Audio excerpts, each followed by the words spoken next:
이동의 촉 시간입니다. 화요일 촉 가이드 이가훈 아나운서와 함께합니다. 어서 오십시오. 안녕하세요. 이가은입니다. 예, 오늘부터 이제 공식적인 선거운동 기간이 들어갔죠. 맞습니다. 예, 할 얘기 많을 것 같아요. 예, 일단 이 두 후보의 동선이 정반대인데요. 이재명 후보가 부산에서 서울로, 그리고 윤석열 후보가 서울에서 부산으로 이렇게 경부선 상행 하행선 코스로 동선이 정반대입니다. 이런 동선 선정에 대해서 어떻게 보시나요?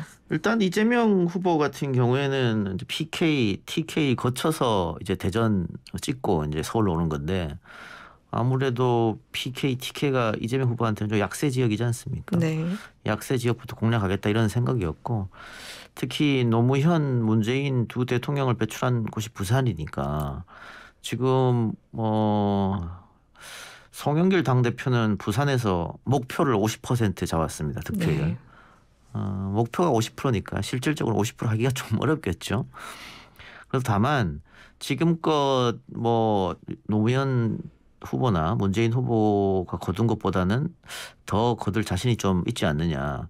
지난 총선에서 부산에서 민주당이 6석에서 3석으로 굉장히 많이 의석수는 떨어졌습니다만 오히려 지지율은 올랐거든요. 네. 그러니까 40% 초반대까지 기록을 했었기 때문에 이번에 그 정도로만 해줘도 굉장히 선전이다. 그런 생각에 부산을 맨 처음 공략한 것 같고요. 그리고 이제 올라오면서 자신의 고향인 TK 지역 방문해서 지금까지 TK 지역은 민주당 후보에게 30% 이상을 준 적이 없습니다. 지난 대선 때 문재인 후보가 탄핵이라는 아주 좋은 찬스를 맞았음에도 불구하고 21%밖에 얻지 못했거든요. 그렇게 생각한다면 이재명 후보가 자신의 고향이기도 하니까 내심 30%까지 바라보게 본다. 그럼 TK는 국민의힘의 본산이니까 그렇죠. 거기서 30%면은 대단한 거 아니겠어요? 한 표가 아니고 2표가 될 수 있는 곳이니까. 네. 그런 의미에서 부산 또 대구 먼저 공략하고 그렇게 올라오는 것 같고요. 윤석열 후보는 일단은 늘 뒤지고 있던 서울, 그러니까 보수 정당이 서울에서 진보 정당을 이기기 어려웠었는데 네. 지난 재보궐 때 한번 크게 이겼지 않습니까? 그 이후로 보수 정당이 계속 서울에서 앞서고 있단 말이에요. 이 기세를 놓치고 싶지 않겠죠. 그래서 출정식 비슷한 것을 서울에서 함으로써 기세를 잡아서 서울은 지지 않겠다라는 그런 의지. 그래서 서울에서부터 그다음에 이제 충청으로 내려가는 거잖아요. 네. 본인이 이제 충청의 아들이다. 그러니까 아버지 고향이 충청이니까 그러면서 충청 대망론. 어쨌든 충청도에서 이기는 사람이 지금껏 대통령을 거머쥐었으니까 그런 이야기하면서 이재명 후보는 충청도와는 거리가 좀 있으니까 네. 물론 이재명 후보의 아내가 충청도 사람이긴 합니다만은 본인의 아버지가 충청도 사람이니까 내가 충청의 아들이다. 이런 걸 어필하려고 그 다음 코스는 거기를 택한 것 같습니다. 네, 이제 그러면은 이 두 후보 외에 국민의당과 정의당을 살펴보면 안철수 후보의 경우에는 대구에서 공식 선거 운동을 했습니다. 2017년 때는 또 첫 유세지로 호남을 택했었잖아요. 왜 이번엔 대구일까요? 근데 그때는 그 호남에서 안철수 후보에 대한 인기가 상당히 높았습니다. 네. 그러니까 투표해서 득표율은 문재인 후보가 더 많이 가져갔습니다만 이맘때쯤 여론조사했을 때는 문재인 후보보다 안철수 후보의 지지율이 더 높았을 정도로 호남에서 안철수 후보에게 여전히 박수를 보내던 시점이었거든요. 그랬기 때문에 당연히 호남에서 시작했던 거고 네. 이번에는 지역 기반이라고 할 수 있는 곳이 없지 않습니까? 없기 때문에 중도 보수의 표심을 좀 자극하기 위해서 오늘도 박정희 제2의 박정희가 네. 되겠다. 경부고속도로 한강의 기적 이런 얘기 했기 때문에 중도 보수를 공략하는 차원에서 대구를 방문하는 것 같습니다. 정의당 심상정 후보는 또 호남 전주에서 출정식을 가졌잖아요. 예, 역시 심상정 후보도 지금 사실은 심상정 후보가 제일 곤혹스럽고 곤란한 상황이죠. 지난 대선 때보다도 득표율이 훨씬 몸질 것이라는 게 중론이니까 좀 고민이 많을 텐데 어쨌든 그나마 이제 진보적인 색채가 짙은 도시, 또 진보적 사람이 많은 곳이 또 전주니까 그쪽을 택해서 시작했다고 보여집니다. 근데 이제 제가 좀 궁금한 게 이렇게 첫 시작지를 잡는 곳을 공략하는 게 좀 표심에 도움이 되나요? 그냥 의미적인 건가요? 뭔 도움이 되겠어요. 그러나 상징성이 있으니까요. 예. 그리고 첫 유세 지역을 잡았다고 하면 거기서부터 스타트가 돼야 되니까 네. 이번에 뭐 윤석열 후보 서울도 그렇고 이재명 후보 부산도 그렇고 많은 인파가 몰렸지 않습니까? 그렇죠. 그런 걸 상징하는 거겠죠. 이제 남은 대선 기간에 큰 변수로 꼽히는 게 단일화죠. 국민의당이 여론조사 방식을 던졌는데 국민의힘은 역선택 문제 등으로 우려를 표하고 있습니다. 국민의당 입장에서는 이렇게 여론조사 방식을 취했을 경우 안철수 후보가 단일 후보가 되는데 유리하다 이렇게 믿는 거겠죠. 지금 여론조사 상에서도 그래요. 네. 그러니까 일반 사자 대결하면 뭐 한 3배, 4배 차이 나잖아요. 네. 윤석열 후보하고 안철수 후보가. 그런데 누구로 단일하면 좋겠습니까? 이렇게 물으면 비슷하게 나온다고요. 그러면 안철수 후보로서는 당연히 이 방법을 택할 수밖에 없죠. 그런데 반면에 국민의힘에서는 굉장히 모험이지 않습니까? 그러니까 이걸 받아들일 수가 없어요. 어제 저희가 조경태 의원이랑 인터뷰했습니다만 네. 조경태 의원은 단일화 방식에 찬성하면서도 전제를 어떻게 달았냐면 정권 교체를 원하는 사람한테만 질문하자. 그러니까 민주당 지지자들은 빼고 네. 질문하자는 거거든요. 그게 이제 역선택 문제를 우려하는 거죠. 예. 그러니까 여러 정권 교체를 원하는 사람만 대상으로 만일 두 후보 중에 누가 더 낫겠냐고 물어보면 그럼 윤석열 후보가 또 압도적으로 높아요. 지금의 여론의 흐름으로 봐서는. 그래서 그걸 이야기하고 있는데 만일 그것을 윤석열 후보가 받아서 안철수 후보한테 역제안하면 안철수 후보 그건 또 받기가 어려울 거예요. 그래서 네. 지금은 여론조사로 단일화는 저한테 힘들다. 국민의힘에서 지지율이 뭐 12월 말이나 1월 초처럼 많이 떨어져서 이재명보다 뒤진다. 그러면은 어쩔 수 없이라도 이거라도 받아야 되겠죠. 네. 이기려고 하면. 근데 지금 그렇지 않잖아요. 그렇기 때문에 독자 출마해도 이긴다는 생각이 캠프 내에 번져 있는 이 상황에서는 이 안은 받아들이기 어렵다. 그래서 압박하는 겁니다. 계속. 안철수 후보에게 양보해라. 네. 꼭 뭐 10분이면은 후보 단일할 수 있다. 그게 네. 양보하는 얘기밖에 안 되는 그쵸, 거거든요. 그쵸. 그래서 계속 압박하는 건데 안철수 후보가 그 압박을 견딜 수 있을지 모르겠습니다. 국민의힘 입장에서는 이제 이 여론조사 단일화 제안이 점수조작 요행수다라고 비판을 하긴 했는데 이런 신경전이 점점 수위가 높아지는 것 같아요. 좀. 그러니까 뭐 부처님 안에 손바닥이다 이런 뭐 이준석 대표의 SNS 포스팅도 있었습니다만은 이렇게 계속 압박하고 시간 지나면은 당신 우리랑 손 안 잡으면 갈 데 없지 않느냐. 그리고 지금보다도 시간 지나면은 지지율은 더 쪼그라들 것 아니냐. 뭐 그런 건데 이게 부작용이라면 계속해서 이렇게 압박하면 뭐 지도 도망치다가 뭘 문다고. 네. 안철수 후보가 완주할 수도 있겠죠. 그래서 정치는 생물이기 때문에 언제 어떻게 어떤 일이 벌어질지 모르겠습니다. 다만 지금 시간이 없어서 이번 달 안에는 결론이 나야 되거든요. 그러면은 뭐 물밑 접촉을 지금 계속 하고 있는 상황이어야 되는데 네. 지금 흘러나오는 보도 보면 뭐 안철수와 홍준표가 만났다. 그런 보도가 나왔습니다. 국민의힘에서 즉각 그 허위 보도라고 얘기해버렸단 말이죠. 그렇다면 물밑 접촉도 없다. 과연 2주일 안에 그러면은 뭔가 의미심장한 결론을 낼 수 있을까? 좀 회의적입니다.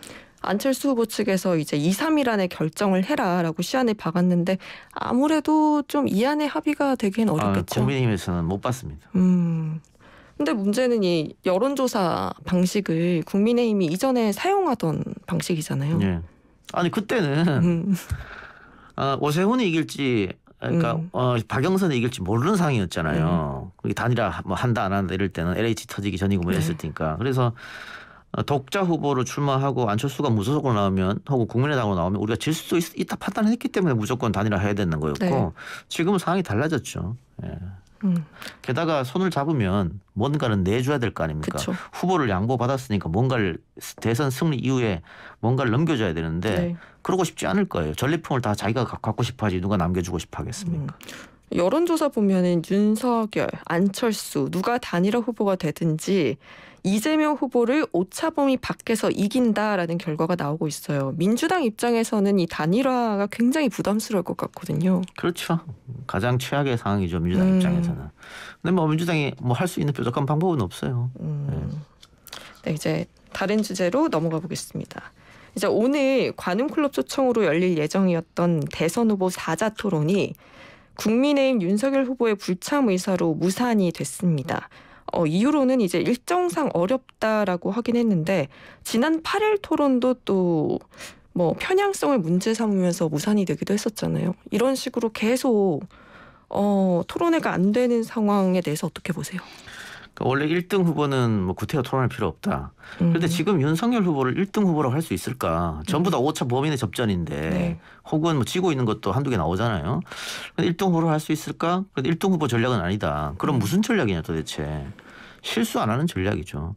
그러니까 토론을 2번 해봤더니 네. 플러스 알파가 안 되더라. 그럴 바에는 하지 말자. 뭐 이런 전략인 것 같아요. 근데 민주당 입장으로서는 프레임을 씌우는 거죠. 도망간다. 네. 도망간다는 프레임을 씌우기 때문에 민주당 입장에서 나쁜 거 아니에요.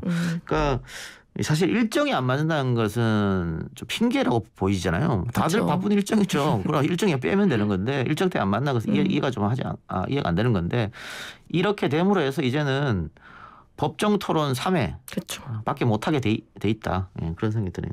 이렇게 토론을 많이 안 하고 있는 대선이 유권자들에게 좀 영향을 어떻게 미칠지. 뭐 처음이죠. 토론이 처음 도입된 1997년 대선 이후로 이렇게 토론을 안 했던 대선이 없습니다. 네. 이번이 처음인데 유권자들이 혼란이 있을 수도 있겠습니다만은 지금은 뭐 정권 교체냐 아니냐 이게 훨씬 크기 때문에 그러니까 윤석열 후보를 지지하는 대다수의 국민들은 다른 거 없거든요. 정권 교체를 해야 된다는 생각으로 지지하고 있는 거거든요. 그러니까 TV 토론을 안 한다고 하더라도 네. TV 토론 안 하니까 TV 토론을 회피하니까 조 후보를 찍으면 안 되겠다. 이렇게 생각하는 사람은 없을 겁니다. 차라리 그래서, 안 하는 게 예. 마이너스는 안 된다. 예, 판세에는 영향을 미치지 못할 것이다. 그걸 알고 있기 때문에 국민의힘에서도 뭐 이렇게 도망가는 거 아니냐 민주당이 공격해도 네. 그냥 그거 아니다 하고 토론 안 하는 거예요. 그리고 이제 어제 가장 논란이 됐던 게 윤 후보의 기차 구두발 논란이었습니다. 여기에 대해서 국민의힘은 과거 이재명 후보가 실내 흡연 문제가 있었던 걸로 반박을 했는데 이거에 대해서는 어떻게 보세요? 비슷비슷해 보이는데 제가 보기엔. 국민의힘에서 이게 네. 물타기 하는 거죠. 그러니까 구두발을 올린 거 그 도덕성 공중 도덕의 네. 문제잖아요. 그 이재명 후보도 실내에서 담배 피지 않았냐. 그러니까 피장 파장이다 뭐 이런 건데 엄밀히 따지면 이재명 후보가 담배 피웠던 것은 8년 전 일이니까 네. 그때는 뭐 식당에서 담배 피우는 것이 불법은 아니었으니까 뭐 계도 기간이었고 2015년 1월 1일부터 전면적으로 시행됐기 때문에 그 8년 전 일을 가지고 과연 이렇게 다이렉트로 비교하는 게 유권자들이 어떻게 생각할까? 뭐 그것만 따져보면 될 것 같아요. 그리고 과거에 식당에서 담배 피우는 것은 문제가 안 됐지만 네. 과거에도 그 기차나 버스에 신발 신고 다리 올린 건 문제가 되는 거 아니에요? 그러니까 오히려 이럴 때는 깔끔하게 사과하고 재발 방지 약속. 네.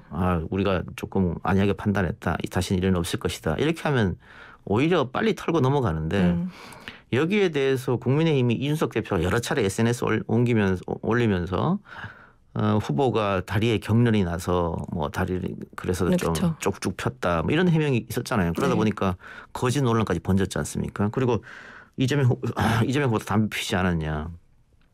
이렇게 역공하지 말고 깔끔하게 사과하는 게 오히려 이 사태를 해결하는 좋은 방법이다. 모르겠습니다. 이 건이 지지율에 얼마나 영향을 미칠지는 아직 어제 오늘 발표된 여론조사는 이게 포함이 안 되는 거거든요. 네네. 아마 목요일에 나오는 여론조사들 MBS나 뭐 또 갤럽이나 그런 조사들은 포함돼서 나올 텐데 지지율에 어떻게 영향을 미칠지 좀 지켜봐야 될 것 같아요. 네. 그리고 또 이제 김건희 씨가 언론에서 본인의 등판 가능성을 언급을 했습니다. 문화, 예술, 종교 분야의 공개 활동과 관련해서 검토를 하고 있다. 이렇게 답변을 했거든요. 뭐 글쎄요. 제가 이동의 촉 시간에 여러 번 언급했는데 그쵸. 나오기 어려울 거라고 네. 못 나온다고. 나오면은 기자들이 질문을 받아야 되기 때문에 질문을 받게 되면 그 전에 있었던 숱한 의혹들 네. 사과했다고 끝나는 건 아닐 거 아니에요. 뭐 김혜경 씨도 마찬가지입니다. 김혜경 그쵸. 씨도 공개 행사 하게 되면 이 갑질 논란에 대해서 기자들이 안 물을까요? 사과했다고? 또 물어볼 거 아니에요. 네. 그런데 거기에 대한 답을 하면서 실수를 할 가능성도 높단 말이죠.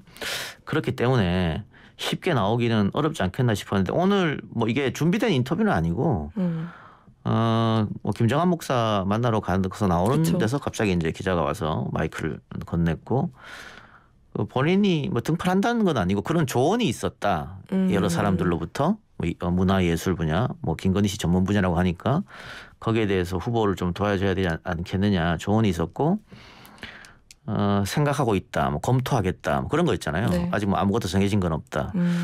그 와중에 오늘 김우겸 의원이 또 국회에서 이 김건희 씨 무속 관련해서 또 폭로한 게 있어요. 그러니까 소위 말하는 건진법사라고 하는 사람이 그 소가죽 벗기는 행사 있었지 않습니까? 논란이 됐는데 건진법사에 대해서 잘 모른다고 했잖아요. 윤석열 후보도 김건희 그쵸. 씨도 잘 모른다고 했는데 오늘 김우겸 의원이 폭로한 영상을 보면 그 행사에서 뭐 등을 달았다고 하죠. 네. 불교 색채가 있는 행사니까 불교하고는 관련이 없습니다만 어쨌든 간에 거기 보면 윤석열, 김건희 이름이 올라가 있습니다. 근데 크게 써서 몇 군데 올라가 있던데 건진법사하고 잘 모르는 사이다, 아무런 사이가 아니다고 하는데 과연 그 사람이 주최하는 행사에 거기 등을 올릴 수 있을까? 거기 또 윤한홍 의원 이름도 있더라고요. 이런 게 자꾸 터지게 되면 네. 다시 무속 논란으로 휩싸이지 않습니까? 그럼 다시 기자들이 질문하겠죠. 이 건에 대해서는 어떻게 생각하시냐고. 왜 그때 그 남편과 본인의 이름을 그 행사에 올렸느냐. 그럼 뭐라고 대답할까요? A라고 답해도 문제고 B라고 답해도 문제예요. 그러니까 나도 모르겠다. 왜 우리 이름이 거기 올라갔는지. 네. 그거 그렇게 얘기해도 문제잖아요. 그렇죠. 근데 건진법사가 원래 예전부터 알아서 그렇게 얘기해도 문제잖아요. 모른다고 했으니까. 그런 질문에 답하기 어렵기 때문에 저는 앞으로 뭐 지금 20여일 남은 이 상황에서 구태여 굳이 논란이 되는 후보의 아내를 공개 행사를 한다? 저는 불가능하리라고 봅니다. 그러니까 아까 말씀드렸다시피 토론을 하는 것도 안 하는 게 더 도움이 된다고 판단해서 지금 안 하는 거잖아요. 그쵸. 그럴 가능성이 높아 보이지 않습니까? 그런데 구태여 왜 그 논란이 될 아내분을 네. 공개에 등장시켜서 나보고 도우라. 그거는 마이너스가 될 확률이 높기 때문에 좀 하기 어렵지 않나 그런 생각이 듭니다. 근데 지금 김혜경 씨도 뭐 다시 공개 활동을 시작했다고 하는데 김혜경 씨나 김건희 씨나 지금 논란의 한 중심에 서 있기 때문에 만일 공개 행사는 못하죠. 그런데 만일 남편을 좀 도와주고 싶다고 하면 비공개 행사로 해야 돼요. 기자들 없는 곳에서. 예를 들어 봉사활동. 예. 네. 그런 거에서 끝나고 나서 보도자료로 뿌리는 거죠. 이런 데 가서 이런 행사를 했다. 혹은 이런 장소에 가서 상인들을 만났다. 이런 여성단체에 가서 여성들의 어려움을 전해들었다. 이렇게 나가야지 공개된 자리에 가면 무조건 기자들을 마주칠 수밖에 없고 기자들한테 질문을 받아야 되는데 선거가 많이 남았으면 모르겠습니다만 3주 남짓 남았죠. 3주 남짓 남았잖아요. 네. 잘못하면 크게 출렁인다고요. 그쵸. 그런 어떤 캠프나 그런 모험을 하기 어려울 겁니다. 만일 캠프에서가 아니고 후보가 혹은 후보 쪽 아내가 강력히 주장해서 할 수도 있겠죠. 그러면 선거 망치는 거예요. 선거는 캠프가 주도하는 거지 후보나 가족이 주도하는 게 아니지 않습니까? 결론적으로는 이렇게 가기가 좀 어렵다고 보는데 그게 왜 제가 이런 말씀 드리냐면 역대 대선에 이런 적이 없었어요. 뭐 오늘 김종인 전 국민의힘 총괄선대위원장도 비슷한 얘기를 했습니다만 선거 3주 앞두고도 앞이 보이지 않는 선거는 이번이 처음입니다. 어느 정도는 보였거든요. 누가 이길지 혹은 누가 앞서가고 누가 뒤쫓아가고 뭐 그리고 골든 크로스가 언제 될지 안 될지 예측이 되는데 이번 선거판은 전혀 예측이 안 되고 있거든요. 그러니까 1월 초에 이재명 후보가 크게 앞서서 그대로 가면 이재명이 이긴다. 그대로 설날까지만 끌고 가면 이긴다고 했는데 1월 한 7일, 8일부터 뒤집어지기 시작했단 말이에요. 그러고 나서 크게 벌어졌어요. 설 끝날 때까지 크게 벌어졌기 때문에 윤석열이 이기겠네 라고 했는데 지금 다시 좁혀졌단 말이에요. 근데 그 좁혀진 것도 이재명이 잘해서가 아니고 윤석열 후보의 실수인 거죠. 적폐 수사를 하겠다. 정치 보복처럼 비춰졌기 때문에 문재인 지지자들이 또 친문 또 민주진영 지지자들이 뭉친 게 있었고 거기다가 이제 아까 우리가 잠깐 얘기했던 기차에 발 올린 사진 이런 것들은 여성 표심에 크게 작용하는 거거든요. 그러니까 이런 것들은 이재명이 잘했다기보다는 윤석열 후보가 못했기 때문에 빠지는 건데 그래서 다시 지금 딱 붙었단 말이에요. 3주 앞둔 상황에서 어떻게 될까. 그리고 여론조사가 발표되지 않은 깜깜이 기간이 있습니다. 그 깜깜이 기간에 들어가기 전까지 이렇게 딱 붙어서 계속해서 나오면 정말 모르는 거죠. 예측하기 상당히 어려울 것이다. 저도 뭐 이걸로 밥 벌어먹고 삽니다만 요즘 잘 틀려요. 오늘 이동의 추원 여기서 마무리하겠습니다. 지금까지 이관원 아나운서와 함께했습니다. 수고했습니다. 고맙습니다.